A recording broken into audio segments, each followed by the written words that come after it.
አሁን ግን የካርቦሃይድሬት መጠናችን ወይም ፖርሽን በጣም በዝቷል። 2 እና 3 እንጀራ በላዩ ላይ ደግሞ ድንች ወጥ፣ ጎን ለጎን ደግሞ ስኳር ያለው መጠጥ ስንወስድ ወደ ደማችን የሚገባው የስኳር መጠን ጎርፍ ነው የሚሆነው። ጣፊያችሁ ይህንን ጎርፍ ለመቆጣጠር በጭንቀት ብዙ ኢንሱሊን ያመርታል። በየቀኑ በቁርስ፣ በምሳ፣ በእራት፣ በመሃል በምናጣፍጠው ቡና ይህ የስኳር ጎርፍ አይቆምም። በመጨረሻ ምን ይፈጠራል? የሴሎቻችሁ በሮች ይበላሻሉ።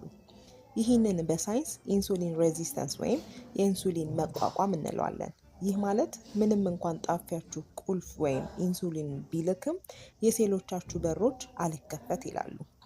በቃን፣ ሰለቸን፣ ከአቅማችን በላይ ስኳር እያስገባችሁ ነው ብለው ይዘጋሉ። ውጤቱስ? 2 አደገኛ ነገሮች ይፈጠራሉ። አንደኛ፣ በደም ስራችሁ ውስጥ ያለው መጨናነቅ። ስኳሩ ወደ ሴሎች መግባት ስላልቻለ በደም ስራችሁ ውስጥ ይከማቻል።